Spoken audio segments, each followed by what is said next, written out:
The Cairns region attracts tourists from across the globe as a place to admire. For thousands of years, the Great Barrier Reef has used its magnetic charm to lure the most adventurous souls. With today's adventurers coming to measure themselves, not against the challenges of the sea, but against the foreboding mountains that lay adjacent. Only the foolhardy are blind to the perils that lurk at every bend.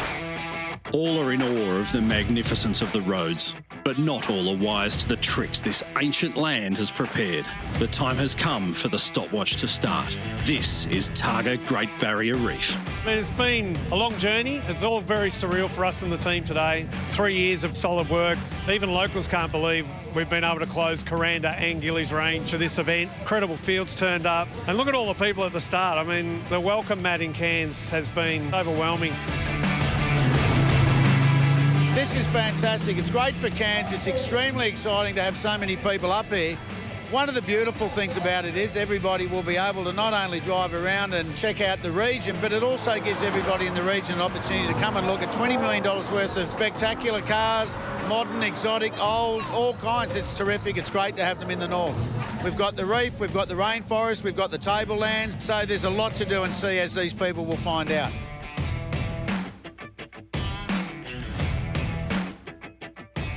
The casino had promised us a welcome party, one we'd never forget. They definitely delivered. DJs and balls running around the pool and stilt walkers, and just what a great start. There's a lot of hype leading into this event, and all our partners and everybody on the ground here is already totally over-delivered, and this will be a Targa event that we won't forget for a long, long time. The inaugural 3-day Targa Great Barrier Reef was constructed from the same mould as the iconic Targa Tasmania, taking in the best roads and scenery the region has to offer. Day one began on sugarcane-lined country roads, before taking crews up Gillies Range, then to Lake Morris.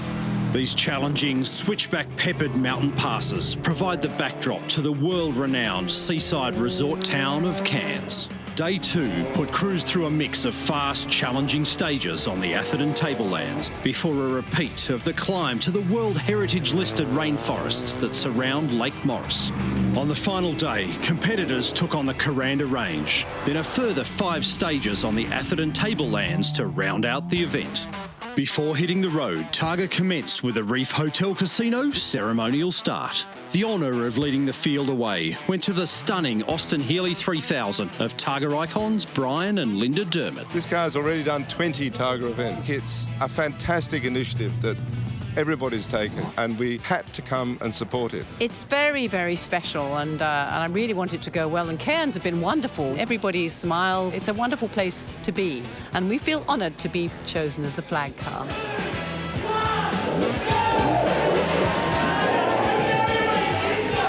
Spectators lined the streets of Cairns to grab a final glimpse of cars as they paraded out of town, with the tour commencing the cavalcade, followed by the TSD category, where competitors aim to match a set average speed on each stage. Next, the speed-limited GT Sports and Thoroughbred trophy cars, followed by the handicapped classic and outright classic GT, then early modern, GT2 and GT4. Irrespective of the category, all competitors were eager to get onto the roads that lay ahead. As soon as we found it was going to be on, we couldn't wait to get involved. You know, it just makes sense. We're local, it's local. What an opportunity for us. We've seen these ranges for years and years, driving up them every weekend, so to have the opportunity to race them is just amazing. It's going to be a great event. It's new, no one knows what to expect. It's sunny, bring it on. What a fantastic morning. The whole city is behind the race, and it's a great thing because I think the event is fantastic. We're happy to have it. The fact that we're up here in this time of year and it's beautiful and sunny and warm, and there's some really great roads up those ranges, so I think everyone's going to really enjoy the drive. The opening Green Hill stage offered crews a chance to get into the groove as they blasted along the sugarcane-lined route. Some used the opportunity to find their limits before the event's first true test, the run up and back down Gillies Range.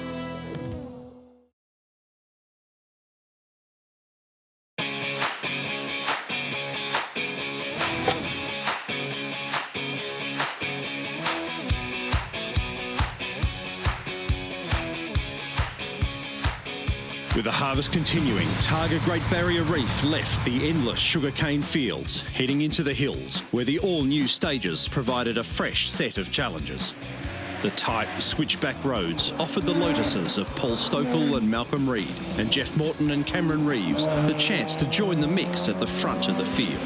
On Gillies Range, it was the Dodge Viper of reigning Targa Tasmania champions Jason and John White that charged to an 11-second lead. Stokell and Reed fought back, winning Little Mulgrave, meaning the day-ending Lake Morris and Copperlode tests would be decisive, with the tight, bumpy stages expected to favour the Lotuses. But defying expectations, the Viper threaded the needle to win both tests and end day one with a narrow 17-second lead. It's tight, and that's how we like our competition, but when we first seen the course, we thought it's going to be something that's going to be hard for us to win because there wasn't so much leg stretching opportunity for a car that's got that much power. You'd heard about threading the needle, where we just turned a 0.5 millimetre needle into microns. It keeps you on your toes. The roads today were awesome. I guess pretty windy sort of things, which really suited our Lotus. Up the hills we struggled, but down the hills we went really well. Very busy. Felt like a racehorse commentator at times, the way you're rattling them off, and sort of sitting there going, I hope Paul's taking this all in, but we've seemed to gel pretty quick today and got that stage one, which is always good. The classic category saw similarly close competition, with multiple cars winning stages and a relentless tussle for podium contention. Reigning Targa Tasmania champions Graham Copeland and Josh Herbert ran into difficulties, their Jimmy Special grinding to a halt on Gillies Range. Nonetheless, the battle raged on, with the Fiat of Nick Prieston and Dylan Braithwaite and the Porsche of Lee Achterberg and Greg Fitzgerald charging hard. However, it was the Volvo of Ashley Yelds and Charlie Hughes that ended the day narrowly in front.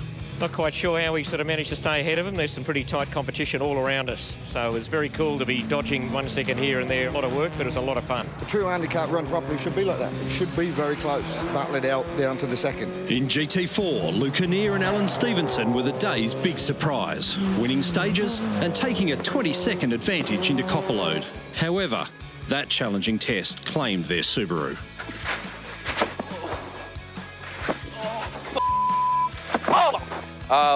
Okay? Are you okay? Yeah, I'm okay. Anir's misfortune, however, moved Jeff and Tony Hewitt into podium contention, just 1 second behind the hard-charging Subaru of Nathan and Nick Stokes. In the lead, however, Mark Balcom and Brian Foster proved their Targa Tasmania woes were well behind them. As the day progressed, we got a bit more comfortable with the car and back into the grooves. The last two stages are the most busy stages I've ever experienced. I've done 31 tarmac rallies and they're just awesome.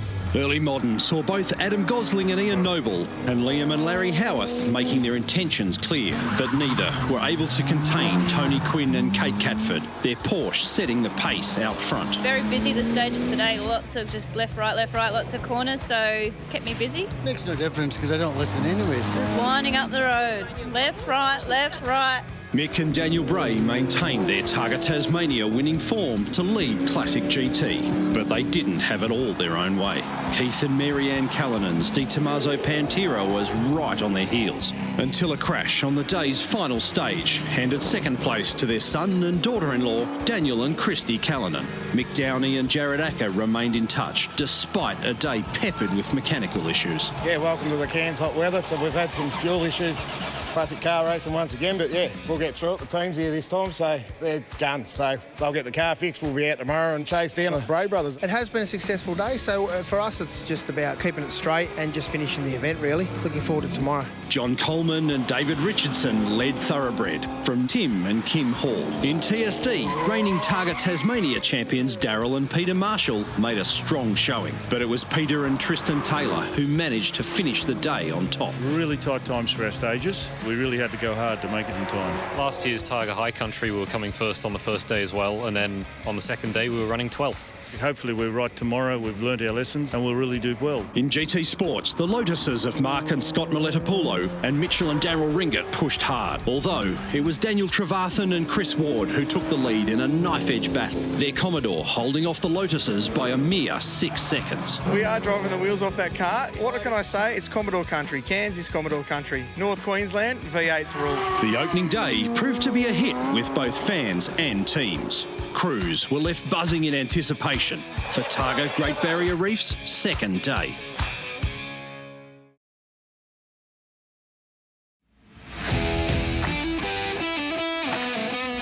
The second day of Targa Great Barrier Reef saw the dawning of another perfect day for tarmac rallying, with crews set to face off against 7 stages as the course headed inland onto the Atherton tablelands, where the fast, narrow roads only promised greater challenges. Teams were then given a second run at Lake Morris. Spectators lined the route in anticipation of the action, and Targa didn't disappoint, with crews charging hard along the dusty, tricky stages. However, the day was not without drama.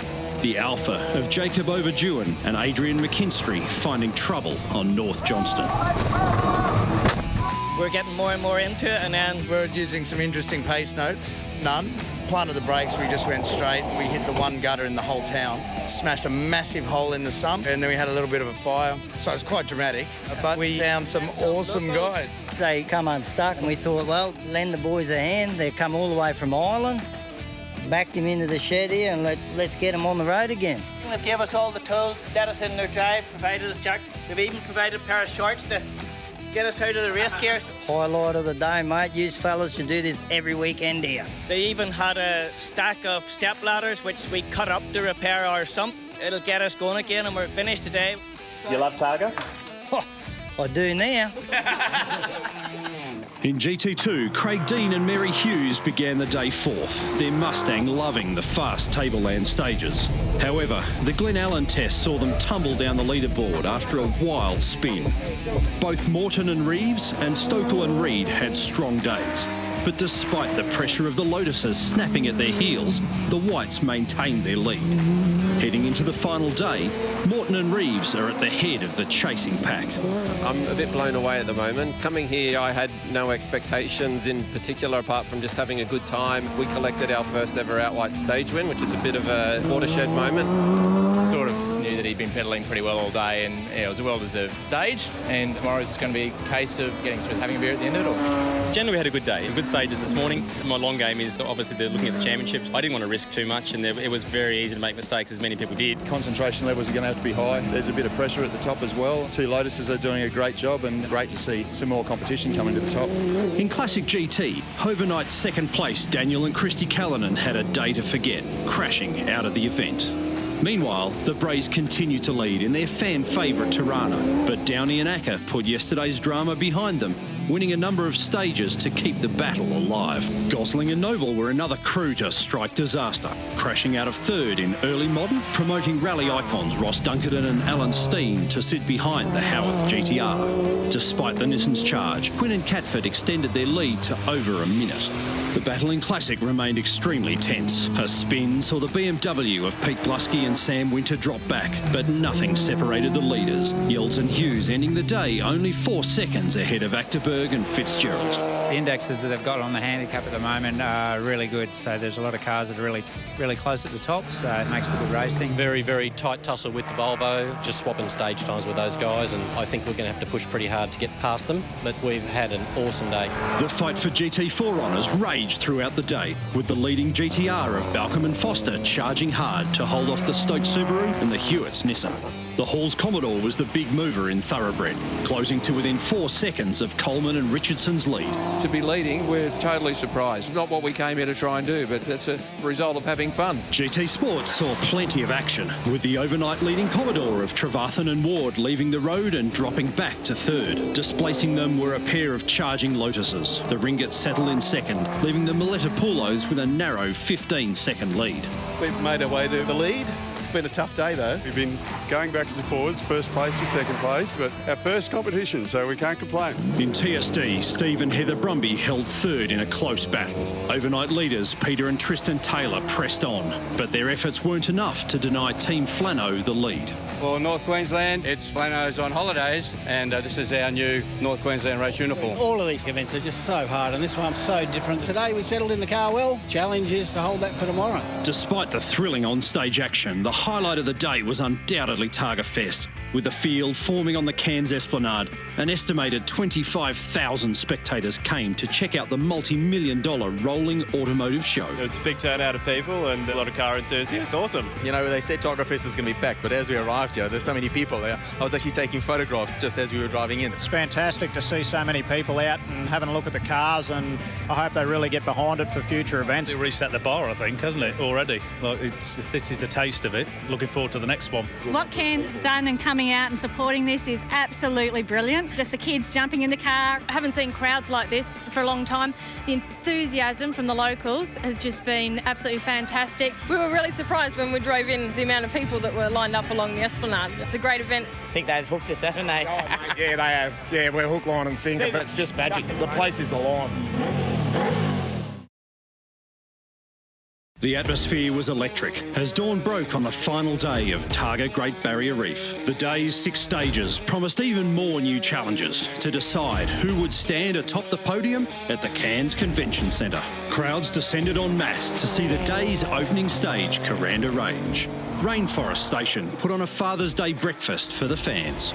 It worked out really well, actually, that we were working in with the organisers as an official viewing point. In addition to the breakfast, we also have entry to the wildlife park for our visitors. We have the Army Duck Tour, the Pamigiri Aboriginal Experience, and we also have a koala and wildlife park, which features many iconic Australian animals people obviously want to see when they visit our region. One of the day's toughest battles took place in Classic, with Acterberg and Fitzgerald and Yelds and Hughes pushing to the absolute limit, the Volvo taking a narrow win. Preston and Braithwaite rounded out the podium in third. All week, the times between us have been 2 and 3 seconds. It's just been a real battle. 3 days racing, 11 seconds between us. Really close. We fought hard. We got second. They drove a better race. At it? Yeah, well done to the boys in the Volvo and Nick and Dylan in the Fiat. Actually come to a beautiful part of the world and fly around amazing roads. It doesn't get much better. We got our podium. That's what we were aiming for, a podium. It was a good day. The early modern leaderboard was in a state of flux. Quinn and Catford maintained their lead, but overheating issues meant they required a tow after the last stage, earning them a 5-minute penalty, dropping them to third. This promoted Dunkerton and Steen to second, and the elated Howarths to first. Surprise here. We thought we're coming in for second. No problem after a fairly good event. Looked on the phone. Next minute we know we're first in class. We were fast as an early modern on every stage today, so good to be at the top end. The amount of support we've got from the locals has just been fantastic. In 50-odd years of competing, I've never seen so many people at a rally function ever. Although Quinn and Catford dropped to third, they still had to drive over the line in order to finish and deny Anthony Ginocchio and Scott Hamilton their first ever Targa podium. We've been told in the last few minutes that his car is being loaded onto a truck. It's being taken off a truck. We're hoping to collect thirds, but we're not entirely sure at the moment.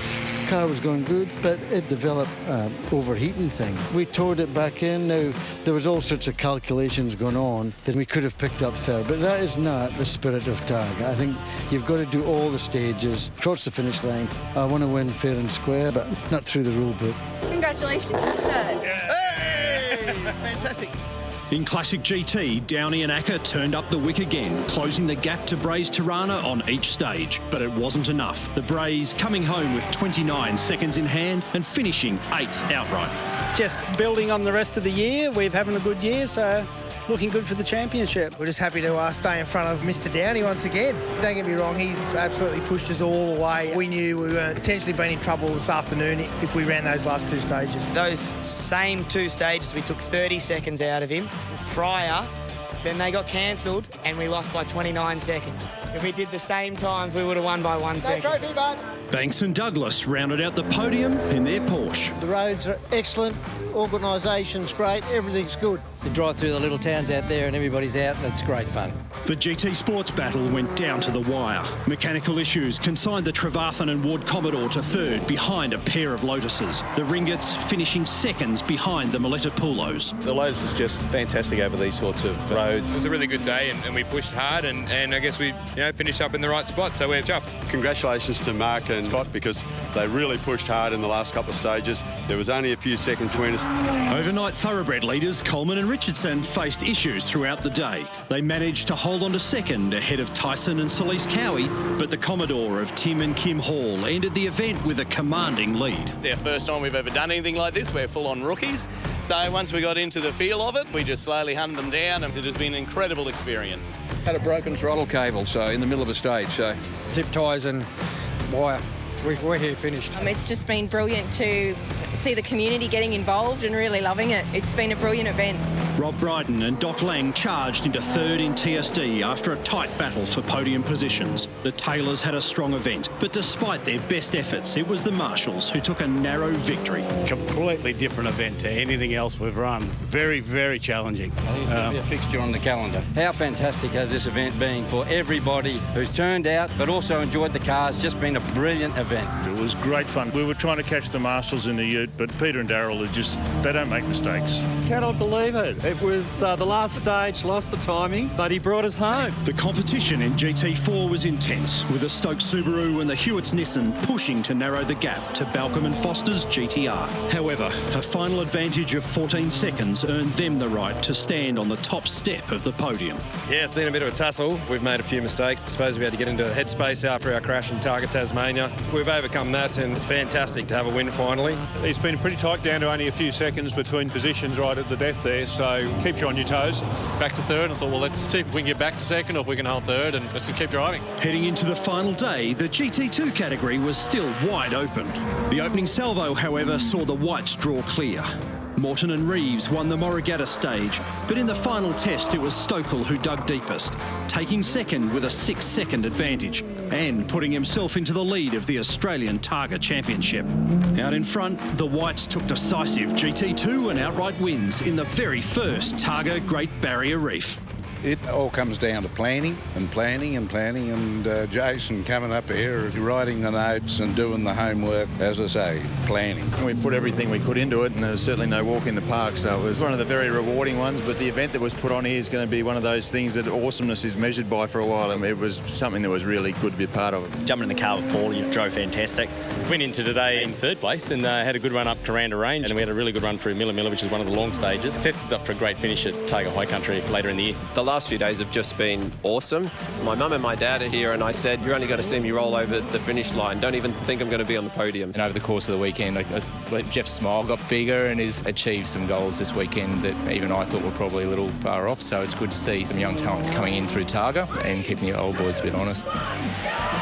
With champagne showers capping off an incredible inaugural event, teams celebrated well into the evening at the Targa dinner and after party. We'll be back from November 9 to 11 for the final round of the CAMS Australian Targa Championship, Victoria's Targa High Country.